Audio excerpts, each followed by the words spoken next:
Bueno, muy buenas tardes, Iglesia. Es un gusto estar con ustedes hoy día, esta mañana, y es un honor compartir el mensaje de hoy. Así que doy muchas gracias a ambos pastores por la oportunidad de poder estar aquí hoy día y poder compartir un poco lo que Dios me ha estado hablando acerca del tema de hoy. Es un tema difícil, en realidad. No es un tema tan sencillo, es un tema que a veces obviamos un poco en la Iglesia. Y el título del mensaje es aún más disruptivo, por decirlo de alguna manera, en lo que nosotros pensamos que es ser cristiano. Precisamente porque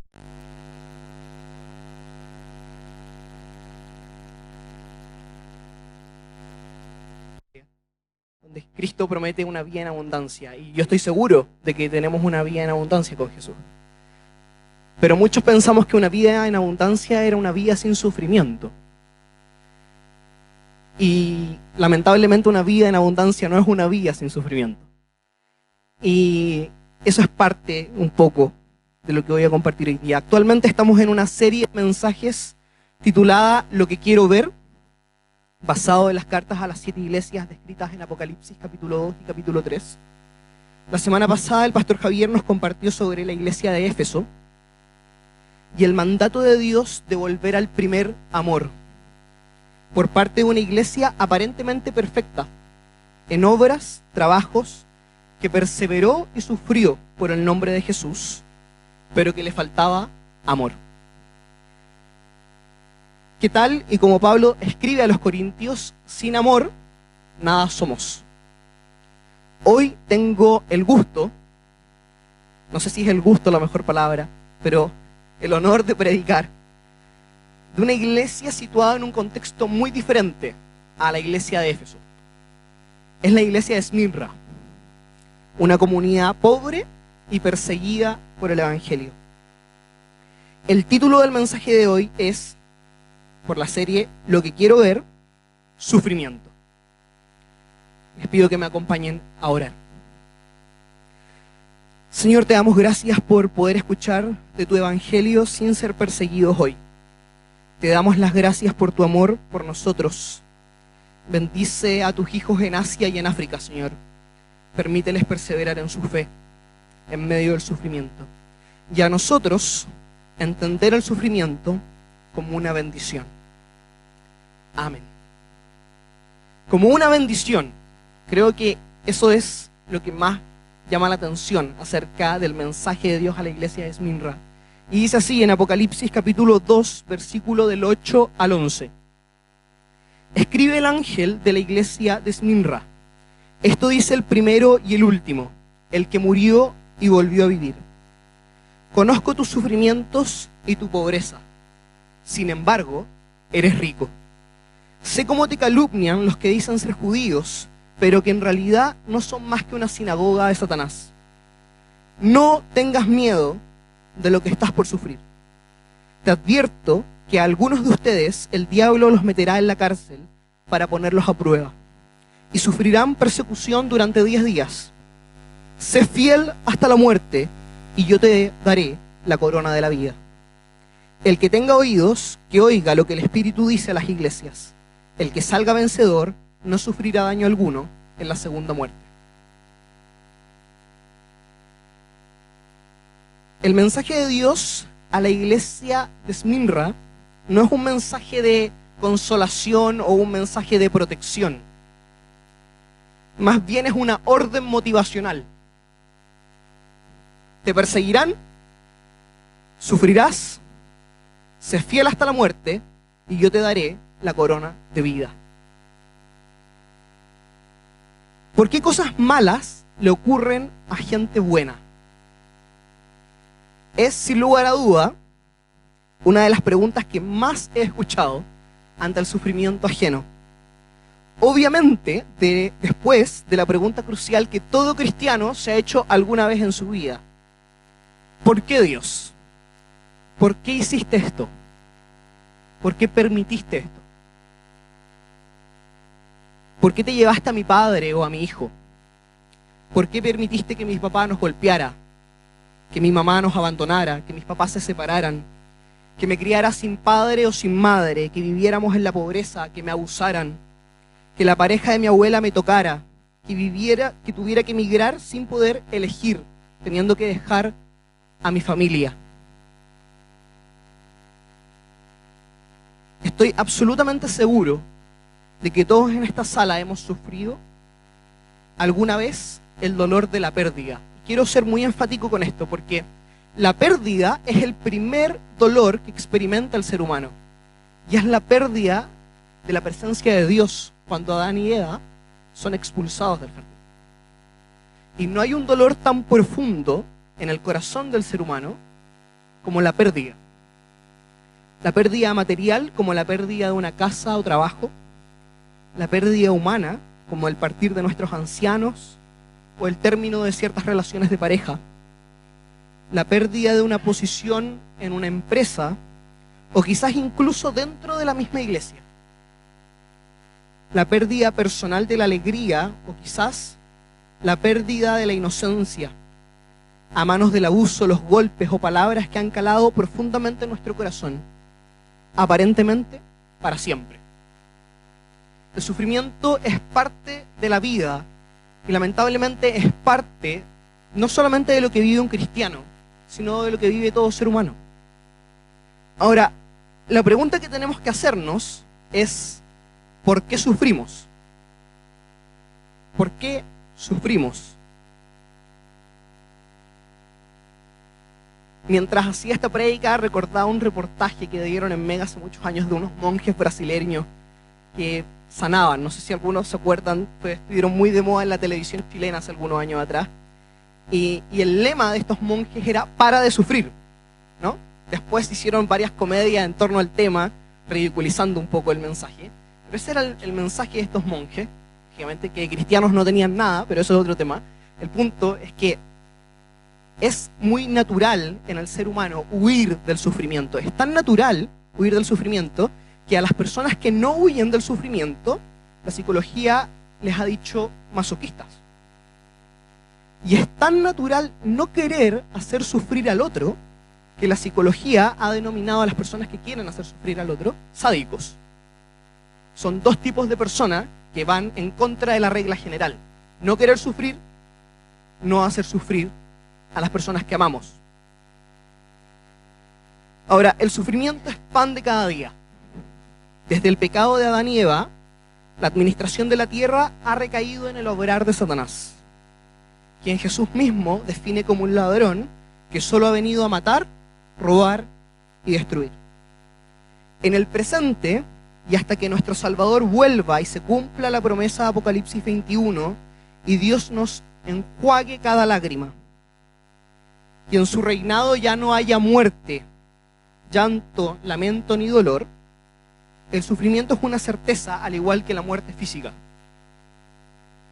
Todos deseamos, en diferente medida, sufrir, no sufrir, e idealmente no hacer sufrir a los demás. Y tal como el apóstol Pablo, rogamos a Dios nos libre del sufrimiento. Pero no podemos olvidar la respuesta de Dios a Pablo: te basta mi gracia, pues mi poder se perfecciona en la debilidad. Y esto es algo que me ha contrastado mucho últimamente, porque estoy absolutamente seguro de que Dios se encuentra más interesado en el proceso de transformar nuestros deseos que en el darnos lo que deseamos. Dios en cada prueba, dolor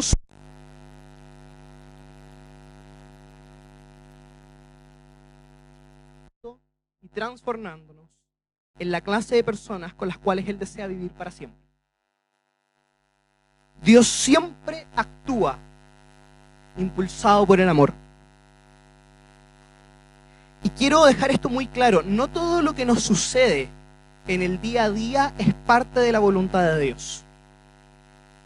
De hecho, la mayoría y casi la totalidad de las veces tampoco tiene que ver con el obrar de Satanás.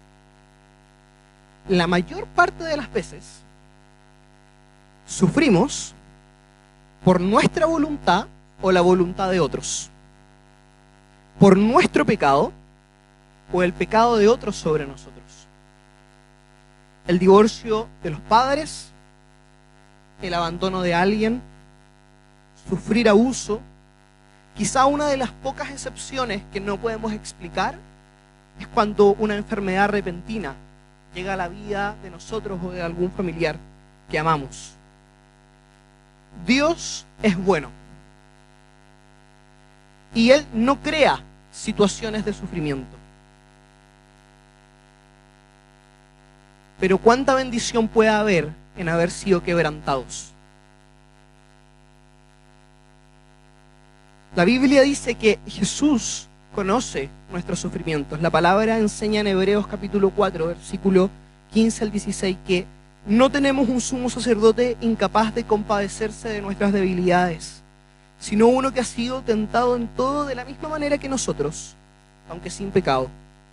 Así que acerquémonos confiadamente al trono de la gracia para recibir misericordia y hallar la gracia que nos ayude en el momento en que más la necesitamos.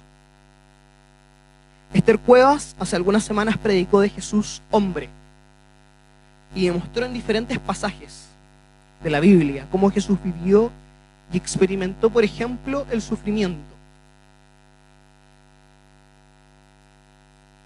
Y eso yo creo que es clave a entender cuando hablamos de sufrimiento. Porque si Jesús experimentó lo que nosotros estamos experimentando y venció lo que nosotros estamos experimentando, es el mayor ejemplo de cómo reaccionar ante el dolor. Mientras preparaba este mensaje, Dios me llevó a Jeremías, capítulo 18, versículo del 1 al 6. Dice: baja ahora mismo a la casa del alfarero, y allí te comunicaré mi mensaje. Entonces bajé a la casa del alfarero y lo encontré trabajando en el torno, pero la vasija que estaba moldeando se le deshizo en las manos, así que volvió a hacer otra vasija hasta que le pareció que le había quedado bien.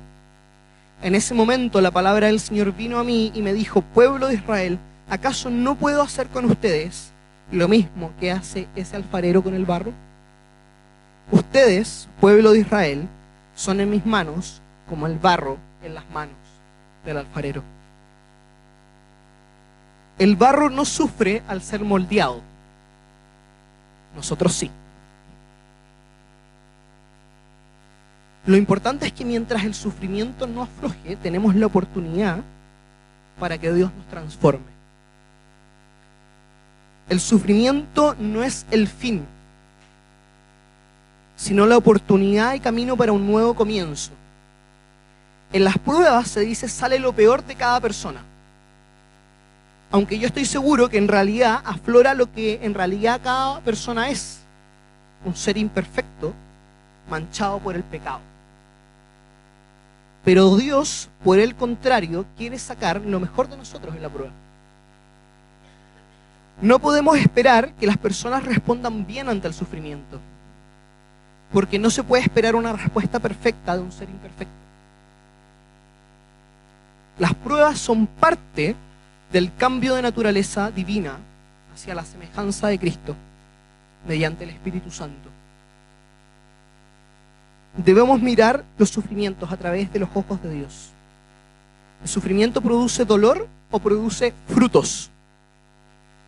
Y esto es muy interesante, ¿no? Porque cuando la Biblia habla acerca de los frutos del Espíritu, hemos dicho muchas veces que si pedimos amor, Dios nos dará y nos pondrá en situaciones donde tengamos que amar. Si pedimos fe, Dios nos pondrá en situaciones en las que tendremos que tener fe. Si pedimos bondad, Dios nos pondrá en situaciones donde necesitaremos aplicar bondad. Y es sumamente curioso de que si tú en esas situaciones no aplicas lo que has estado pidiendo y no te aferras a Dios, lo más probable es que encuentres dolor en vez de un fruto. Mariano Schenewald dice: toda crisis se desata cuando apartamos la mirada de Cristo.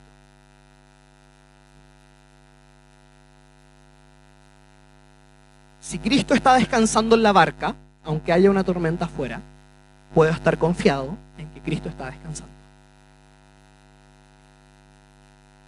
Y aquí quisiera hacer alto. Un paréntesis en medio de todo esto. Creo que es esencial en la iglesia de los tiempos actuales. Yo pienso que Dios está transformando su iglesia y la está transformando hacia ser más parecida a Él. Dios es un ser, una persona íntegra, ¿no? Una persona sana. Y creo que Dios actualmente está haciendo un llamado a la sanidad. Pero creo que Dios no se enfrenta hoy día a grandes problemáticas más que una esencial. Y es que muchos de nosotros, en algún momento de nuestra vida, hemos desarrollado identidad de víctima. El sufrimiento es universal. El victimismo es opcional. Existe una diferencia entre victimización y victimismo. Todos podemos ser victimizados en el transcurso de nuestra vida. Todos en algún momento padecemos o padeceremos algún tipo de desgracia, calamidad o abuso, provocado por circunstancias, personas o instituciones sobre las que tenemos poco o ningún control. Viene del exterior, nuestros padres, el colegio, una ley que discrimina, el machismo. El victimismo, por el contrario, viene del interior. Nadie puede convertirnos en víctima excepto nosotros mismos. Desarrollamos una mentalidad de víctima, una forma de pensar y ser rígida, culpabilizándonos, siendo pesimistas, atrapados en el pasado, castigándonos y sin ningún límite o frontera saludable. Y aquí quisiera hacer otro alto acerca de este mismo tema. No hay una jerarquía del sufrimiento. Es muy curioso, ¿no? No sé cuántos que más de alguna vez ustedes han ido a la urgencia por ustedes o por su familia. Y lo primero que llega y te dice la enfermera o la TENS es ¿cuánto le duele? Del 1 al 10, ¿cuánto le duele? Y la persona que está ahí, o sea, una persona que está fracturada, dice, bueno, a mí me duele 10, gritando. 10, me duele mucho. Y al lado hay una persona con un apéndice a punto de reventar. Y la enfermera le dice, ¿cuánto le duele? Y la persona le dice, no, a mí me duele 2 nomás. ¿Cómo un apéndice que está a punto de reventar puede que le duela menos que otra persona que se fracturó? Y la respuesta es súper sencilla, porque no hay una escala del dolor. El dolor no es cuantificable, no lo podemos medir y por tanto no lo podemos comparar. Y eso es sumamente curioso, porque yo he encontrado en la vida cotidiana y en la iglesia personas que dentro de su identidad de víctima tienden a comparar su dolor con el dolor ajeno. Yo fui abusado por mis padres, dice una persona. Física, psicológica, sexualmente. Otra persona dice, bueno, yo sufrí la separación de mis padres únicamente. Una persona con identidad de víctima tiene 2 opciones. La primera es machacar el dolor del otro. Tú no has sufrido lo mismo que yo he sufrido, por lo tanto no tienes derecho a hablar del sufrimiento. O tomar una actitud mucho más frecuente que la primera, que es sumamente autocompasiva. Perdóname, no sabía que habías sufrido más que yo. No quiero seguir hablando de esto. En realidad yo no he sufrido lo que tú has sufrido, así que ¿para qué vamos a seguir hablando de esto? Lógicamente tú sufriste más que yo. Cuando minimizamos o maximizamos nuestro dolor, cuando minimizamos o maximizamos nuestro dolor, minimizamos o maximizamos nuestro sufrimiento.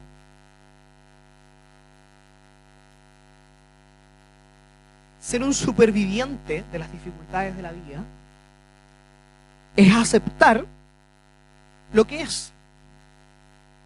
Sencillamente aceptar lo que es, sin una comparación de por medio. Cuando menospreciamos nuestro dolor o nos castigamos por nuestro dolor, estamos eligiendo ser víctimas. Cuando no consideramos nuestro dolor, nos castigamos por él, estamos decidiendo ser víctimas. El tiempo no cura. El tiempo no cura. Lo que cura es lo que hacemos con el tiempo. ¿Qué pasaría si pasaras más tiempo con Dios? El tiempo no cura, lo que cura es lo que hacemos con el tiempo. ¿Qué pasaría si invirtieras más de tu tiempo en estar con Dios? La sanidad, dice la psicología, yo estudio psicología, voy en cuarto año, es seguir a Jesús. No, eso no dice la psicología, eso decimos nosotros. La sanidad, dice la psicología, es una decisión, y yo estoy absolutamente de acuerdo. La sanidad es una decisión. Y es la decisión, y aquí viene la parte cristiana, de seguir a Jesús o no. De escuchar su voz o no. De obedecerle o no. De pasar tiempo con él o no. La sanidad no tiene que ver con recuperar algo. La sanidad no tiene que ver con recuperar algo, sino con descubrir algo. No es recuperar lo que perdiste, es descubrir lo que Dios tiene para ti en medio de lo que perdiste. Es descubrir esperanza en la desesperanza, descubrir una respuesta donde parece que no la hay. Descubrir que lo que importa no es lo que sucede, o lo que sucedió, o lo que sucederá, sino qué haces al respecto, y más aún, qué es lo que Dios hace al respecto. ¿Qué tiene que ver todo esto con el mensaje de Dios a Esminra? Que es la razón por la cual estoy yo aquí hoy día. Bueno, en realidad tiene mucho que ver, más de lo que ustedes creen. Mucho más de lo que ustedes creen. Esminra era una ciudad rica, dicen los historiadores, un puerto, ¿no? Pero con una comunidad cristiana muy pobre. Y es sumamente curioso el mensaje. Dice así: escribe el ángel de la iglesia de Esminra. Esto dice el primero y el último, el que murió y volvió a vivir. Jesús mismo, dando el mensaje de esperanza más grande que puede haber ante el sufrimiento. La muerte es sufrimiento.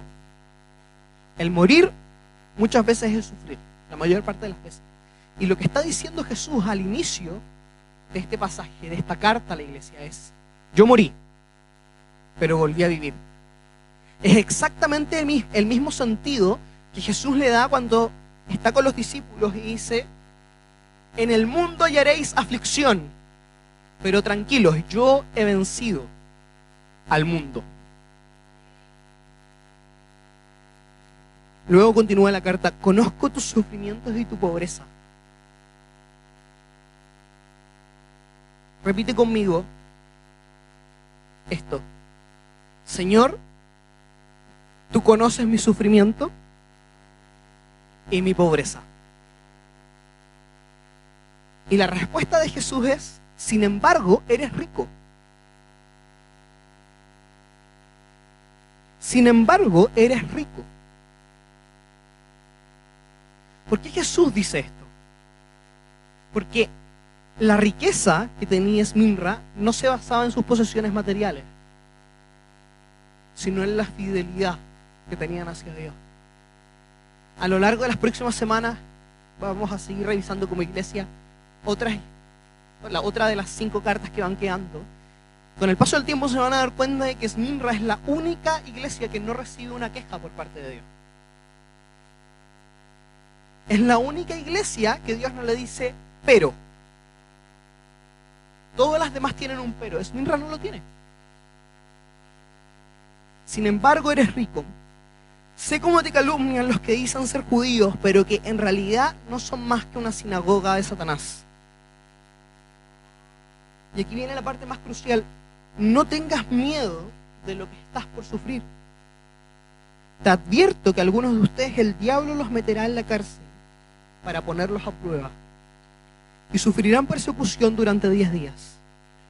Sé fiel hasta la muerte y yo te daré la corona de la vida.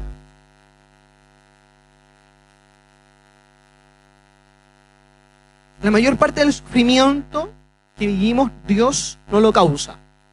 La mayor parte de las veces Él lo permite, al igual como lo vemos en la historia de Job en la Biblia. Fue la actitud de Job hacia Dios la que permitió su redención. Jesús está hablándole a esta iglesia precisamente acerca de eso. La vida cristiana es una cuestión de fe. Y la fe es una actitud. Tú decides creer o decides no creer. Y lo que Dios le está diciendo a esta iglesia es: sufrirás, pero sé fiel hasta la muerte. Y es muy curioso porque uno dice, bueno, esta es una profecía en Apocalipsis. ¿Se habrá cumplido o no? ¿Esminra habrá sido perseguido o no? Los historiadores dicen que sí. De hecho, la persecución que vivió Esminra fue más o menos en el 170 después de Cristo aproximadamente. Y la persona que era el pastor de esa iglesia, en la Biblia denominado obispo, se llamaba Policarpo. Policarpo de Esmirna.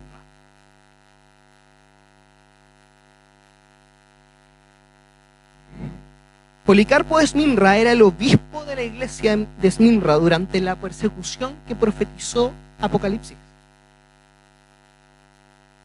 Eso no quiere decir que el mensaje haya quedado inválido después de que fueron perseguidos. Pero hay un cumplimiento de esta carta hacia las iglesias. Y fue perseguido hacia finales de sus 86 años. Fue tomado preso por el Imperio Romano, con la posibilidad de salir en libertad si negaba a Jesús y adoraba al emperador romano. La respuesta de Policarpo, cuenta la tradición de la iglesia, fue la siguiente: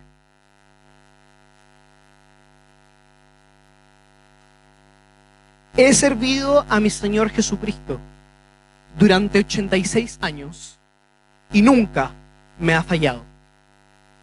¿Cómo puedo negar a mi rey, que hasta el momento me ha guardado de todo mal y además ha sido fiel en redimirme? Nuevamente negándose a negar su fe, lo amenazaron con tirarlo al foso de los leones y ante su evidente negativa lo amenazaron con quemarlo. Nuevamente la respuesta de Policarpo fue: me amenazan con el fuego que arderá tal vez 1 hora y luego se apagará. Pero ustedes no saben de la llama del juicio de Dios, la cual arderá para tormento eterno. Al momento de ser apresado y puesto en una pila, fue encendida, Policarpo oró lo siguiente: te agradezco que me contaste digno de tener lugar entre los santos mártires y digno de compartir de la copa de sufrimiento que vivió Jesucristo, para sufrir junto con Él y compartir sus dolores. Te ruego, oh Señor, que me recibas este día como una ofrenda de entre el número de tus santos mártires. Por eso te agradezco y te alabo sobre todo hombre y glorifico tu santo nombre por medio de Jesucristo, tu Hijo amado, el sumo sacerdote eterno, a quien, junto contigo y el Espíritu Santo, sea la gloria ahora y para siempre. ¿Qué tiene que ver esta historia nuevamente? Y es muy sencillo. Policarpo creyó que Dios lo iba a salvar porque sabía que ni el sufrimiento ni la muerte tenían la última palabra. Dios sí. Y si Dios, prometedor de la corona de vida, de la resurrección en su presencia, estaba ahí en medio de las llamas, Policarpo no tenía ninguna razón para huir del sufrimiento, porque sabía que Dios estaba con él.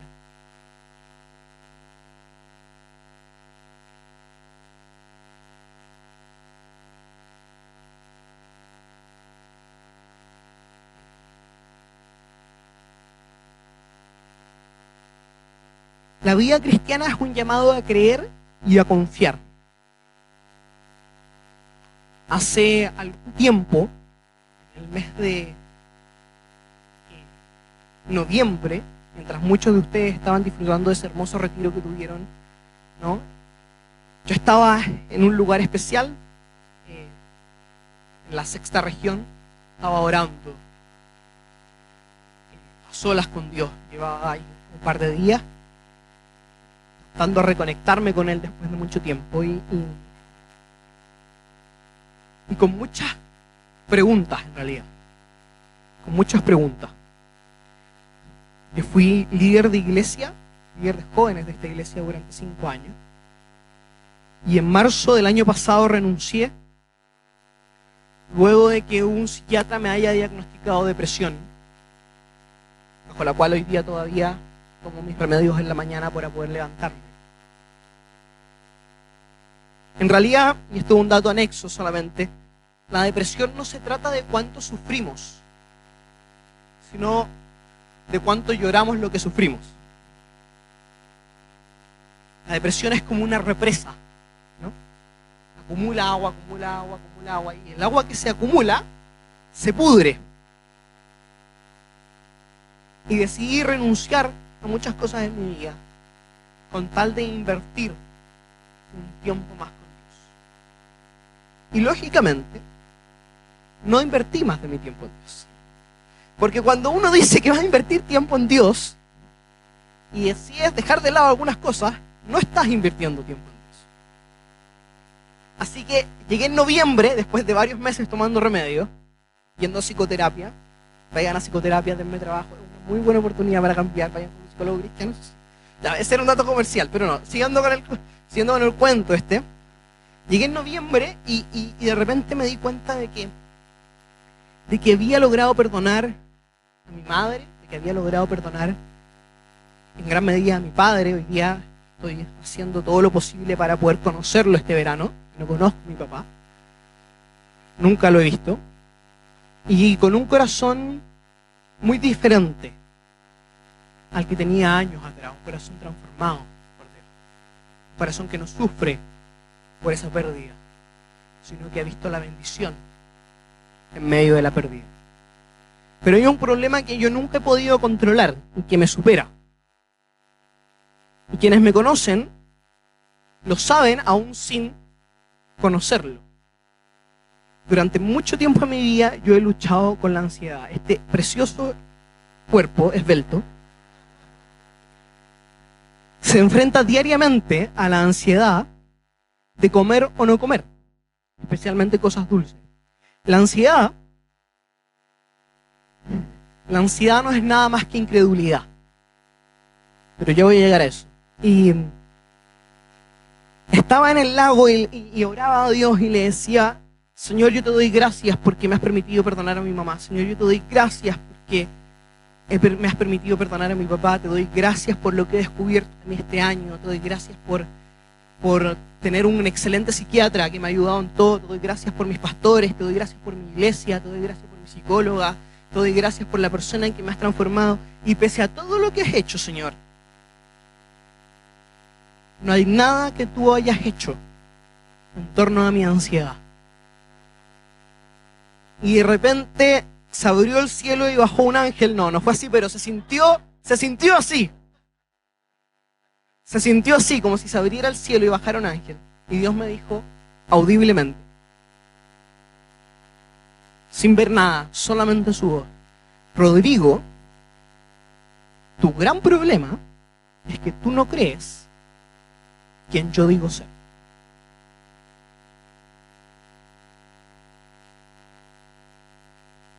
Y eso es un problema. Porque podemos decir que Dios es bueno, pero ¿creemos que Dios es bueno? Podemos decir que Dios es Padre, pero ¿creemos que Dios es Padre? Rodrigo, tu gran problema es que tú no crees quien yo digo ser. Y a lo largo de estos 2 meses, casi 3 meses, ¿no?, he estado constantemente manteniendo mi intimidad con Dios, preguntándome: ¿por qué no creo? ¿Qué tengo que hacer para creer? ¿De qué se trata todo esto? ¿Cómo Dios me ha acompañado en medio del sufrimiento todos estos años? ¿Y qué es lo que se puede hacer en medio de todo ello? Y Dios me dio una palabra en torno a creer en Él o no. ¿Sabes? Dios me dio una palabra que he estado aplicando y que en el excelente grupo pequeño que tuve la oportunidad de compartir el segundo semestre de la iglesia, lo mencioné hartas veces. Dios me habló de la necesidad en la vida cristiana de tener certezas. ¿Y sabes qué? El cristianismo es una vida de incertezas. Porque desde que aceptas a Jesús hasta que te mueres, no tienes idea de lo que va a pasar entre medio. Y Dios me decía, necesitas tener certezas. Dije, pero todo cambia, Señor. Todo puede ser diferente mañana. Todas las cosas pueden ser diferentes. Mañana puede que no tenga vida, Padre. ¿Cómo quieres que tenga certeza? Y Dios nuevamente me habló fuerte y claro. No todo cambia. Yo no cambio. Dios no cambia. Y yo estoy muy seguro de esto, no lo tiro como un comentario al aire. Estoy muy seguro de que de que la iglesia se ha vuelto un tanto más culta, en el sentido de que más personas van a la universidad, más personas terminan su enseñanza media con el paso de los años, en muchas cosas de la ciencia que nos han hecho predicar. Y una de las frases que más se repite es una frase que dijo Einstein hace mucho tiempo, y es que todo es relativo. Y vivimos una sociedad en la que todo es relativo. La sexualidad es relativa, el hoy es relativo, depende de dónde lo miremos, nos dice el mundo. Con esta cuestión de que todo es relativo, hemos llegado a creer que Dios también es relativo. Y Dios no es relativo. Es una certeza, es absoluto. Y la certeza se define como la seguridad de que algo es real. Una convicción se define como una creencia firme. Y mientras oraba esto una y otra vez, decía, Señor, ¿cuál es mi certeza en torno a ti? ¿Qué sé yo de ti? ¿Qué creo yo de ti que nunca va a cambiar? Y llegué a una o dos certezas solamente en ese momento. Jesús dio la vida por mí porque me amaba, me ama y me amará. Y Dios es mi Padre.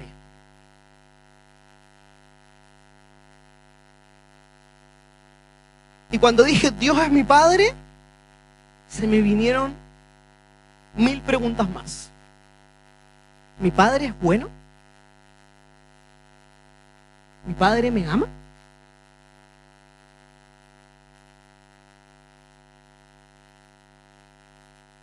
Y ese mismo día, en el lugar en que estaba orando, y mientras me hacía esta pregunta, Dios me volvió a hablar otra vez.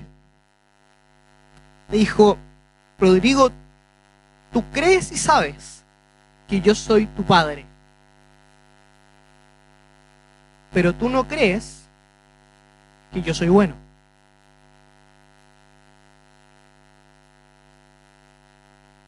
Muchas veces creemos que Dios es nuestro Padre. No todas las veces creemos que nuestro Padre es bueno. Muchas veces tendemos a mirar a Dios Padre como miramos a nuestros padres terrenales.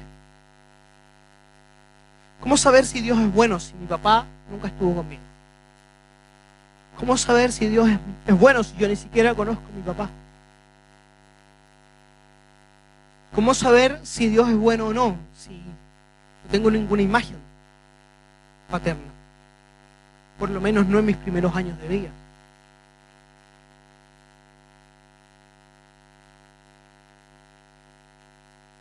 Y mi única oración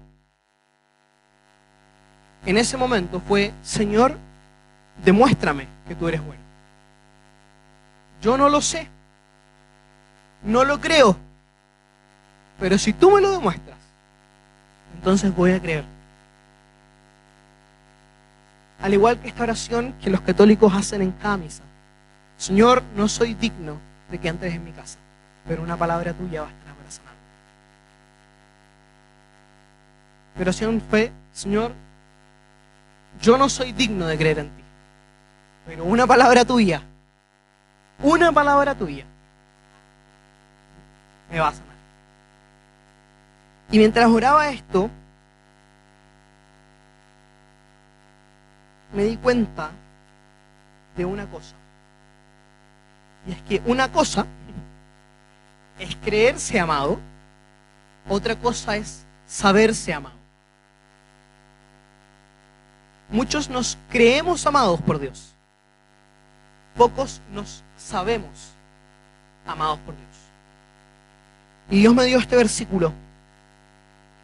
Así que Dios ha hecho ambas cosas: la promesa y el juramento. Estas dos cosas no pueden cambiar, porque es imposible de que Dios mienta. Por lo tanto, los que hemos acudido a Él en busca de refugio, podemos estar bien confiados, aferrándonos a la esperanza que está delante de nosotros. Esta esperanza es un ancla firme y confiable para el alma. Nos conduce a través de la cortina al santuario interior de Dios. Y lo que está relatando el autor de Hebreos es: Jesús es la esperanza. Y Jesús es la mayor prueba de que Dios es bueno. Porque aún siendo pecadores, Cristo dio su vida por nosotros. Y cuando leí este pasaje y me di cuenta de que había un ancla firme en mi alma hacia el santuario interior de Dios, hacia la presencia absoluta de Él, lo único que puedo decir es: Dios es mi Padre y mi Padre me ama. Dios es mi Padre y mi Padre me ama.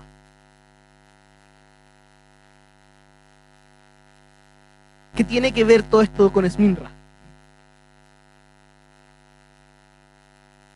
¿Qué tiene que ver todo esto con Esminra? No lo sé, no, mentira, sí sé. No lo sé, el pastor Javier va a terminar la predicación. Quiero terminar con este versículo de predicación, después quiero decir algunas otras cosas, pero quiero que presten atención a este versículo en Romanos, capítulo 5, versículo del 2 al 5. También por medio de Él y mediante la fe tenemos acceso a esta gracia en la cual nos mantenemos firmes. Así que nos regocijamos en la esperanza de alcanzar la gloria de Dios. Y no solo en esto, sino también en nuestros sufrimientos, porque sabemos que el sufrimiento produce perseverancia. La perseverancia, entereza de carácter. La entereza de carácter, esperanza. Y esta esperanza no nos defrauda, porque Dios ha derramado su amor en nuestro corazón por el Espíritu Santo que nos ha dado. Esta esperanza no nos defrauda. Esminra estuvo muchos años en persecución, pocos en comparación con los años que hoy día nuestros hermanos en otras partes del mundo sufren. Y Policarpo murió siendo quemado, proclamando que había servido a Dios durante 86 años y Dios nunca me ha fallado.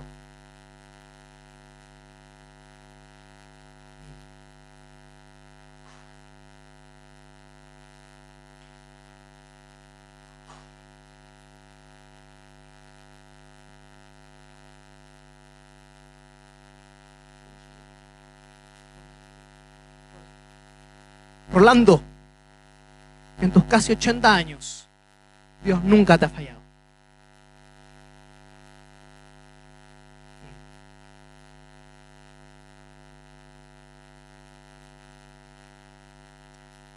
Yo puedo ver cómo en medio del fuerte sol que hay hoy día y que ha habido estos días, cómo Dios coloca una nube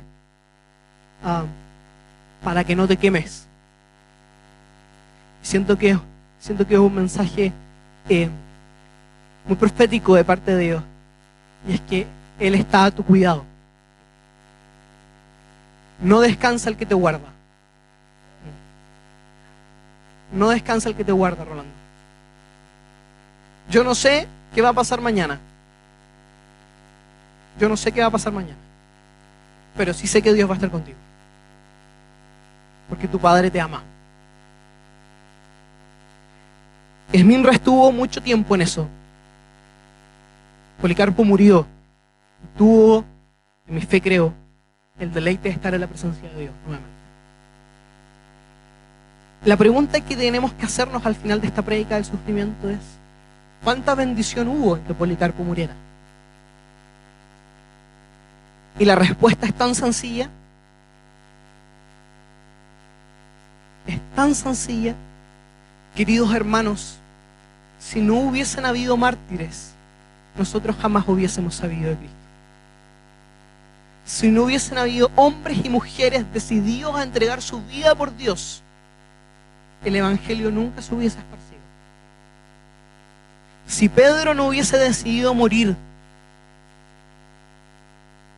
crucificado a la inversa, si Pablo no hubiese decidido estar ahí en Roma predicando el Evangelio sin haber sido decapitado, si Tomás no hubiese sido brutalmente apuñalado, si Esteban y Felipe no hubiesen muerto apedreados, hoy día no tendríamos la gracia de conocer a nuestro Dios. En el pasado hubo hombres y mujeres valientes que en medio del sufrimiento decidieron creer. ¿Cuánto más tenemos que creer nosotros en medio de nuestro sufrimiento? ¿Cuánto más en medio del cáncer? ¿Cuánto más en medio de la separación?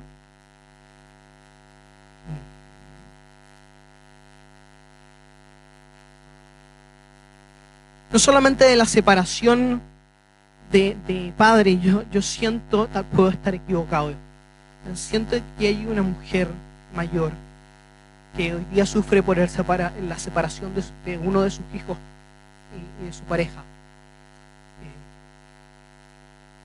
No sé si hay alguien aquí que eso le hace sentido o no.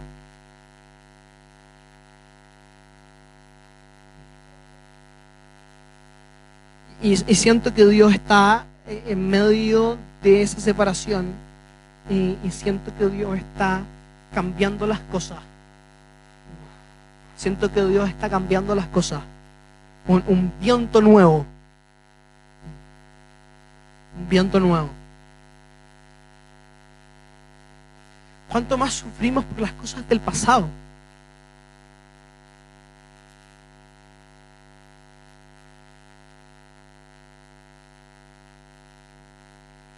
Ayer estuve conversando con mi mamá cerca de mi abuela. Muchos de ustedes la conocen. Compartimos tanto Navidad como Año Nuevo con ella. La Nori tiene muchos años, como pues se puede enterar al ver este video.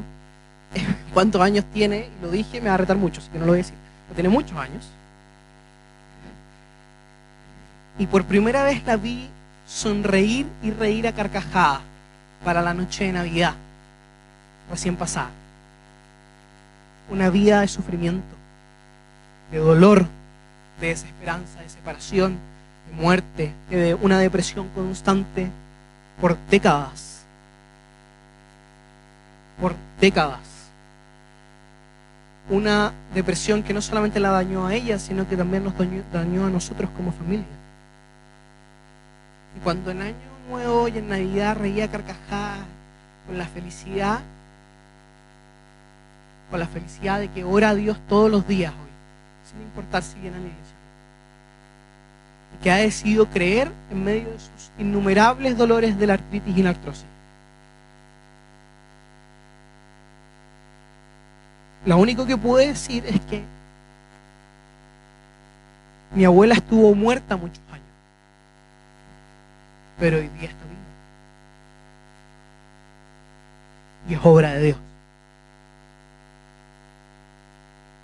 Sufrimos, todos sufrimos. Nos cansamos. Nos dolemos.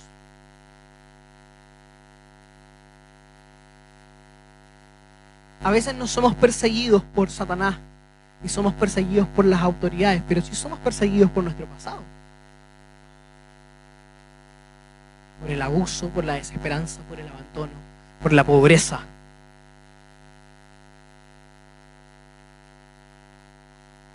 ¿Qué tal si dejamos de sufrir?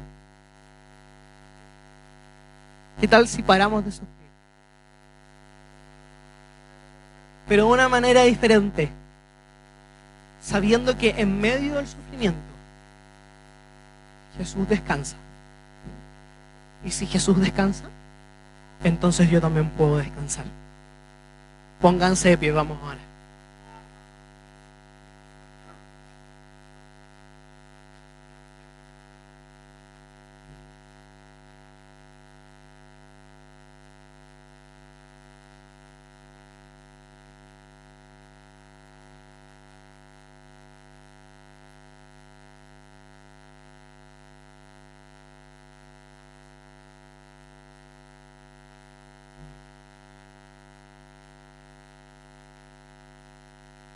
Señor, yo te doy gracias por este día.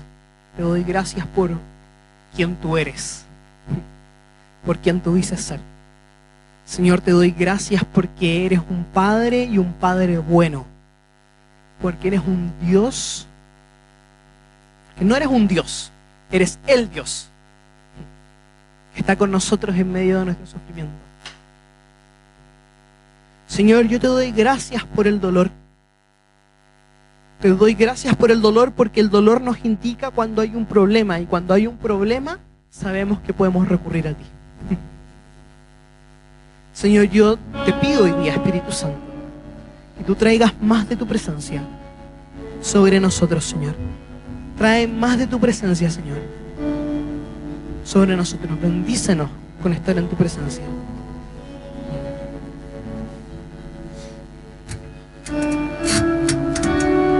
La vida es como una danza. ¿Qué pasa si dejamos de bailar con el dolor y empezamos a bailar con Dios? Las cosas cambian. Señor, yo te doy gracias y oro por esta promesa, Señor, para muchos de mis hermanos. Aunque tu padre y tu madre te dejaren, con todo Jehová te recogerá.